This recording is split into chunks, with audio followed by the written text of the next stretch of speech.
Hi, I'm Dr. Ali Hushman. Rowan University is committed to educating the public about the importance of higher education in our state and region. That's why we are proud to support the important programming produced by the Caucus Educational Corporation. Funding for this edition of One-on-One with Steve Adubato in your neighborhood, Asbury Park, has been provided by Rowan University, educating New Jersey leaders, partnering with New Jersey businesses, transforming New Jersey's future. Investors Bank, New Jersey Resources, Englewood Hospital and Medical Center, MD Advantage Insurance Company of New Jersey, New Jersey Sharing Network, dedicated to saving lives through organ and tissue donation. And by Choose New Jersey. Our mission is attracting companies to the Garden State. Promotional support provided by hipnewjersey.com. Live hard, work hard, play hard. You're from New Jersey, and so are we. And by Jaffe Communications, where business, media, and government converge in New Jersey. This is One-on-One. I'm an equal American just like you are. The jobs of tomorrow are not the jobs of yesterday. Look at this. You got this? Here it is, man. Look at that. Life without dance is boring. When you first heard that they were doing Charlie Rose and Gayle King, didn't you go, what? Do you enjoy talking politics? No. People call me because they feel nobody's paying attention. Our culture, I don't think, has ever been tested the way it's being tested right now. Such a good question. High five.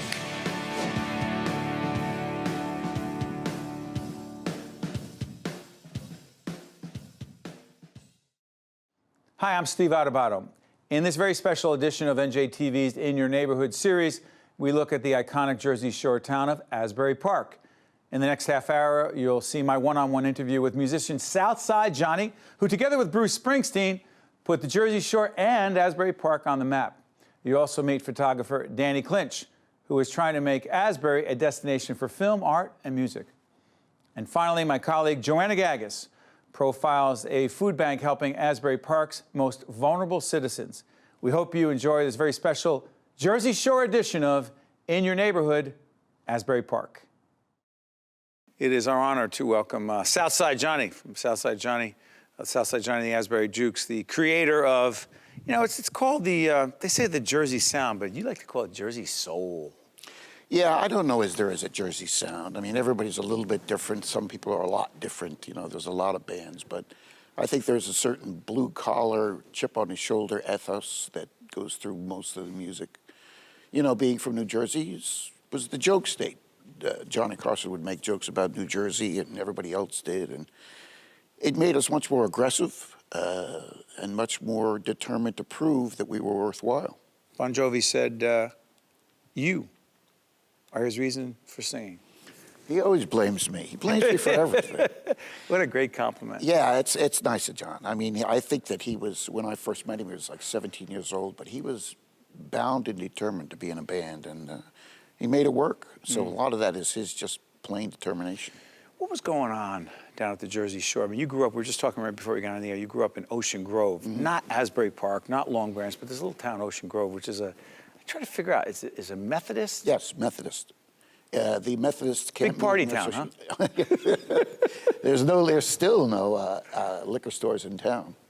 They have lightened up a little bit. You can actually bring your own bottle to some of the restaurants. But when I grew up, you couldn't have any liquor on the street or have it. I did a Miller beer commercial in the 70s. Right. And my mother and father were still alive, and they were still living in Ocean Grove. And of course, you're not supposed to have any alcohol there. So one of the perks from the Miller beer commercial was a case of beer a month. I don't drink that much beer, so I had it delivered to my mother's house, my mother and father's house. And this little car would pull up, and the guy would open the truck, and I'd come out with 2 cases of Miller beer and deliver it, and all the neighbors would go, oh. You were breaking the rules. I was breaking the rules. Well, they were. No, that's right. But you influenced Bruce. You influenced... I think we all influenced each other. That was such a cauldron of music back then. Why? Well, everybody wanted to be in bands because it was a way to get out of having to decide what you needed to do for your career, you know, to make some decision. We were all under a lot of pressure. This is the time of the draft, the Vietnam War, and people were saying, you got to go to college or you're going to go to Vietnam. And I didn't want to do either one of those things. Right. And so we kind of got involved in music because we loved it, of course, but also because it gave us something to do to say we're doing something. Was the Stone Pony? No, that was Mrs. J's back then. We had the, what was the name of it? The Upstage Club. But so the Stone Pony came later? A little bit later, yes. There was a place called Mrs. J's, which Was is it now the hot? Stone Pony. Was it Yeah, a there were big deal? bands there, but there were the older bands. Jay Walkers and Cherry Bomb and the Aztecs and those kind of bands. But let me ask you this. When it exploded for you, because the song that everybody knows you from, I Don't Want to Go Home. By the way, you ever get tired of singing that? No. Because? When it starts, Your signature song, go ahead. the crowd gets up. They can't wait to hear the song. And you're cued into the crowd. And if the crowd is really having a great time, you're having a great time. So it doesn't bother me. What's up with you guys in New Year's Eve? You know, it kind of just descended upon us. We used to do it at the Capitol Theater. Passaic! Yes. And we did it there for like 15 years, 18 years. And then John we did, Scher there at the time? Yes, No. John Yeah? Scher, yeah. And then we did it in Red Bank at Count Basie Theater. I've had one New Year's off in 40 years, 35, 40 years. And that was the year Steve Van Zandt decided to get married in New York City. And I had to go into New York City for New Year's and go to his wedding where Little Richard was the preacher and Right. Percy Sledge did the song. And it was just Must a have great been a night. scene. It was bizarre. Talk about and your wonderful. relationship with Stephen Van Zandt. He and I always connected through music. When I first saw him, he was playing, I forget what kind of, but just really intense blues rock. And that, of course, was what I was doing too. So we hooked up and we had a number of bands. We played acoustically, just him and I. I had a house with my first wife and he moved in there. He was working on the Turnpike, believe it or not, working a jackhammer on the Turnpike. This great guitar player ruining his hands. And finally I said, you know, you can't do that anymore. I mean, it was great money, but Right. this guy is a brilliant musician. He's a brilliant writer, arranger, player. For him to not play music would be a great sin to me. So he eventually, you know, went on and played with the Dovells, and then we started the Jukes. So Right. we go way back, teenagers. Staying relevant, staying in the game, whether it's broadcasting, or in your case, being an extraordinary musician, and entrepreneur, because you are. To stay in this game, Yeah, you to be gotta- at the top of your game. Describe that for people who say, I'm looking for my big break. That's not what it's been for you. You just stayed in the game. It's just bulldog tenacity. It's just the desire to go out and make it happen no matter what I mean, we did a show one time in Chicago, and the owner of the club had gone to prison 2 weeks before we got there for things. And so there was no advertising, and we had 11 guys in the band at that time, and there were 10 people in the audience. So we outnumbered the audience. But by the third night, it was full, and that's what you have to do, because you go out there and pound it and do the best you can, and you get excited about it. You go out there and say, this is my chance to make music. And you go out and make music. You don't just play the songs. You don't just go through the motions. You find something different every Friday, Saturday night back then, or Tuesday night. And you make a name for yourself by being somebody who's always working hard to do what he does. And then you just hold on through the bad times. You know, stay with that for a second. The Jukes, right? Yes, Your guys. my guys. Because it's interesting because you still have the passion. Yes. No signs of any waning of that. Well, some days. Someday, yeah, well, join the club, right? You know, but it was like that back then too. It's like, oh, you know, you got the flu, you're on the road, you're tired, you haven't seen your girlfriend in 6 months. But You the know, only you're way to gonna get have paid, those moments when you go, I can't do but the this. only way to get paid That's is to go out and do the gig. Yeah. That being said, here's my thing.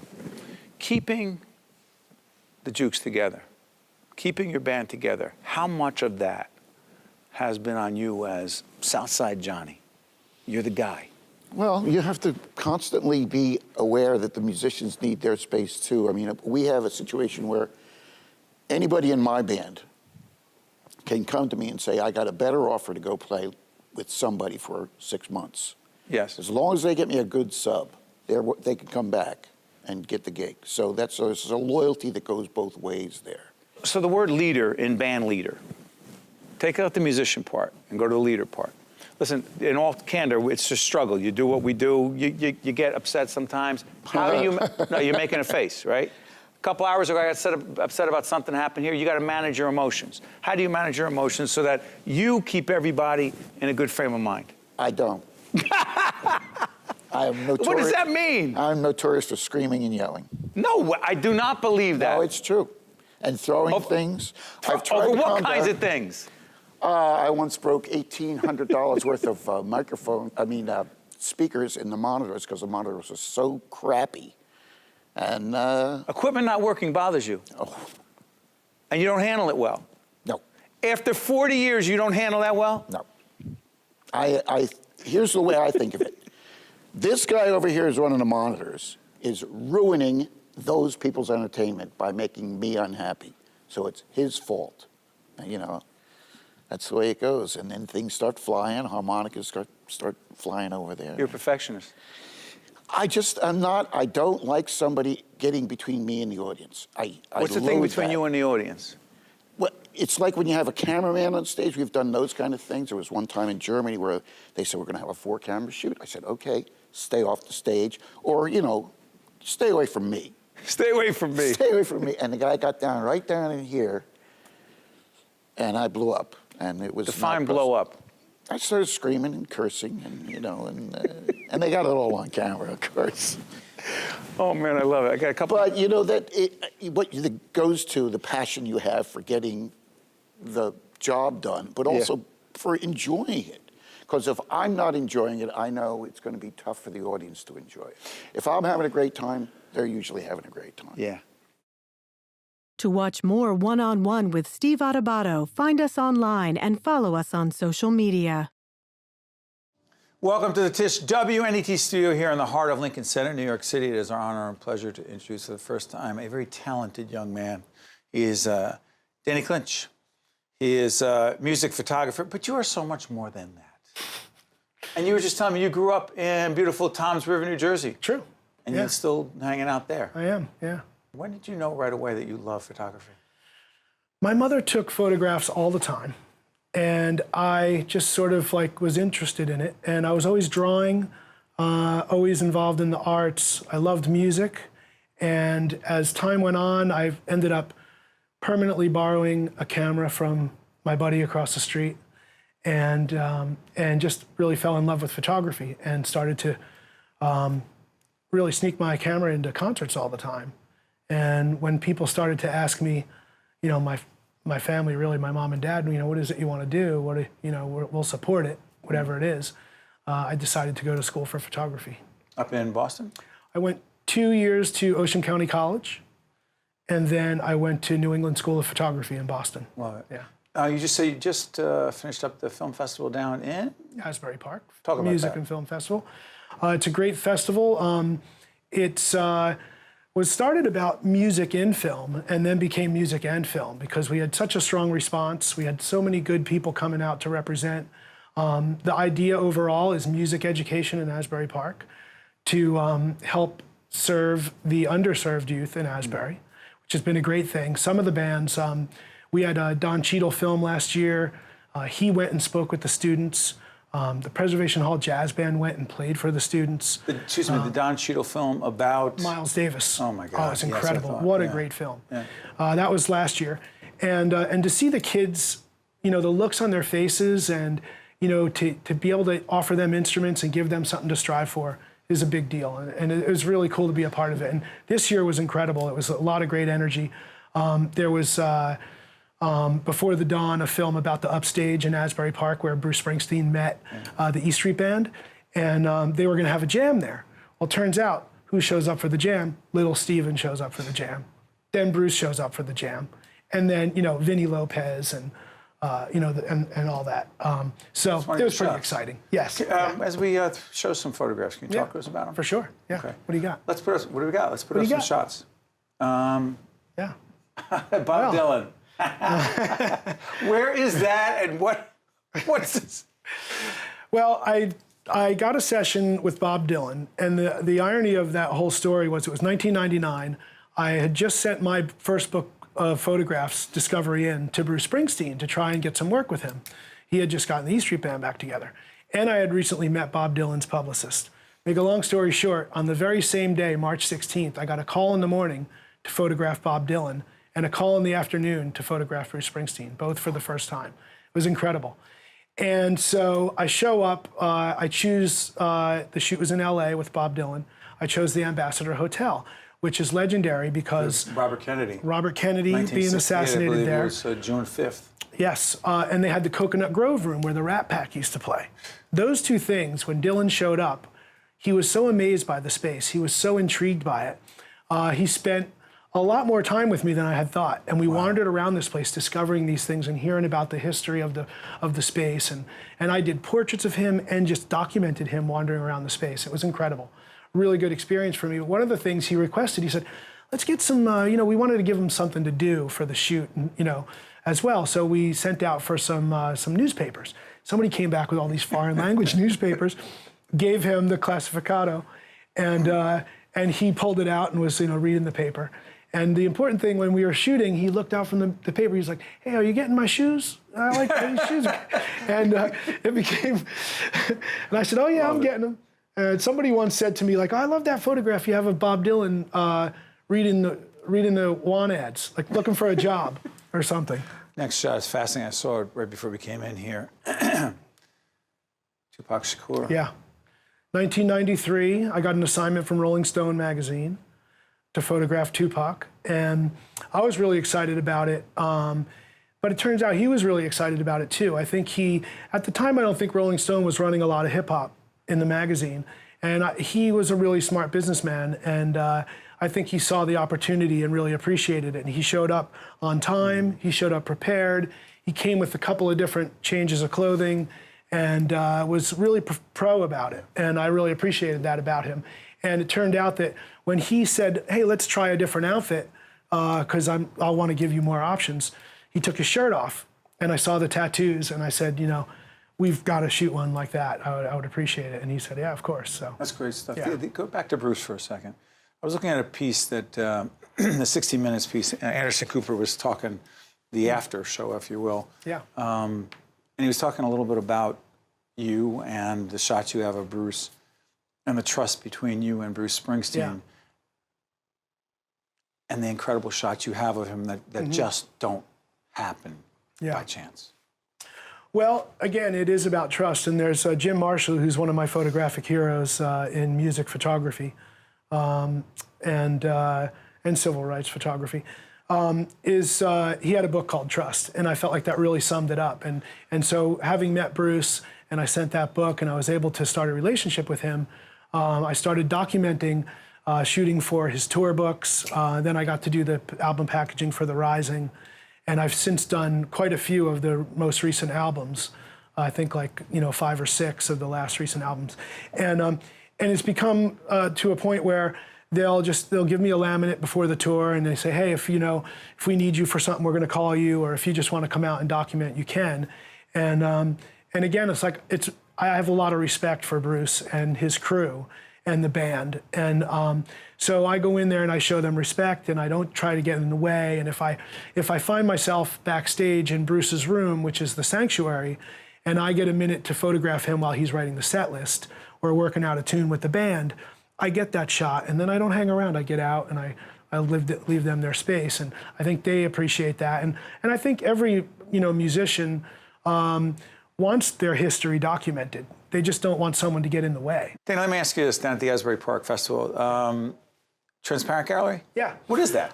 I've got a gallery up there at the Asbury Hotel. iStar, who runs the Asbury, had an empty space there, and they wanted to fill it up with something interesting for the end of the winter. So I put in a gallery there, which became not just a white wall gallery, but like an interactive space. So I've got my photography up there. A friend of mine deals in mid-century modern furniture, Tina Karekis. She put in this beautiful installation of places to hang out. We created like a vibe space. So not only do we have photography, we've got great places to hang out. You can bring your coffee and hang. Sundays we do like coffee house style, spoken word, hip hop, folk music, and people just come and hang. And it's been a really, really interesting place in Asbury Park, and it's become like a part of the fabric of the scene there, and they just gave me an extension to September 15th. That's beautiful. Yeah, super psyched. Danny Clinch. Yeah. You've had a great career. You continue to do great things, and we wish you nothing but the best. I appreciate that. Thanks for coming in and joining us. Stay right You got there. it. To watch more One-on-One with Steve Adubato, find us online and follow us on social media. Linda, talk about the food bank of Monmouth and Ocean County and who you serve. Well, right now, we're providing food and services to about 1 in 10 individuals in the 2 counties. That's over 132,000 people, including 40,000 children. We have seen an increase over the last several years, and it continues to grow. Do we know why there's been an increase in hunger and food insecurity in New Jersey? Well, I think there's a number of reasons that have contributed to the increase. First of all, there has been a slow economy. Then there have been significant layoffs and unemployment. And of course, down here, we were the epicenter for Superstorm Sandy. We're still serving about 4,000 to 5,000 families who are still displaced from the storm. But we continue to see people who are in need. But what's interesting is what used to be perceived as an urban problem is more of a suburban problem now. And of the families we actually serve, over 62% of them are working 1 or more jobs. So it's the working poor who seem to be most in need at this time. Where does the food come from that comes here into the food bank? Okay, the food comes from a number of sources, and we're very grateful to all those sources. About 40% of our inventory is from federal and state funding. We also get food donations from food manufacturers, from retail stores, and then individuals, and from organizations like Move for Hunger. What do we know about the percentage of food that is wasted every year? You know, the food waste is a big issue. And what we've done here locally is we are working and partnering with our retail stores, our supermarkets. When we first started this program, we were getting a couple 100,000 pounds of food that otherwise might have been wasted. This year, we project that we're going to get between 3.5 million and 4 million pounds of food that otherwise would have been wasted. This food is perishable food that sometimes is hard for them to move off the shelves and get to someone quickly. We can do that. We're taking proteins like meat and fish, and we're freezing it to make sure that we can then get it out to families in need.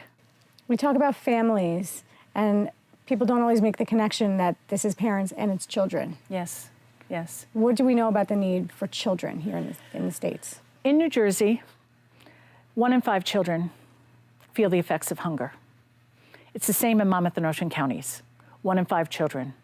We actually provide emergency food and services to over 40,000 children in our 2 counties. That's right in our own backyard. And that's surprising to most people because hunger many times is a hidden issue. People don't want to recognize that it could affect children in classrooms with their own children. Staggering when you think of the wealth right here in the state, right? Yes. And we actually have programs to help address the issues of childhood hunger. We work with the Boys and Girls Club of both Monmouth County in Red Bank and Asbury Park, and we provide 140 hot, nutritionally balanced meals every day for their after-school program. We also have a backpack program in which we're working with 29 schools. This program is designed for the children who we consider highest risk. These children are usually children who get free breakfast and lunch through government programs. But we receive feedback from the cafeteria workers that many of these children on the programs were showing extreme signs of hunger on Monday after they were home for the weekend. So right now, with our weekend backpack program, we work with the nurses, teachers, and guidance counselors to help us determine who the highest risk kids are. And for those children, 29 schools, 800 kids. These 800 kids get a sealed plastic pack of 4 meals and 2 snacks that is discreetly slipped into their backpack that they receive every Friday, so we know they have food for the weekend. The last thing I want to ask you is, you distribute the food to soup kitchens, right, and to other smaller organizations, churches, et cetera, in the community. Explain that process and explain why that distribution really matters. We actually work with 300 feeding programs in our network. I like to say we feed the programs that feed the people. So what we do is we have an automated food system in which these programs can let us know what their needs are. And from this facility, we then distribute food to make sure that we get the correct amount of food to the places in greatest need. And this works very well because it's all under Feeding America. It's all, we make sure that the food pantries, the soup kitchens, the churches, synagogues, anyone who's distributing food goes through an educational process. They get educated on safe food handling to make sure that those families are getting good quality food and that it's been handled in the best way possible. Why are you so passionate about this work? I'm passionate about this work because I see these families every day, and they're no different than anyone else I know. They're just in a different place.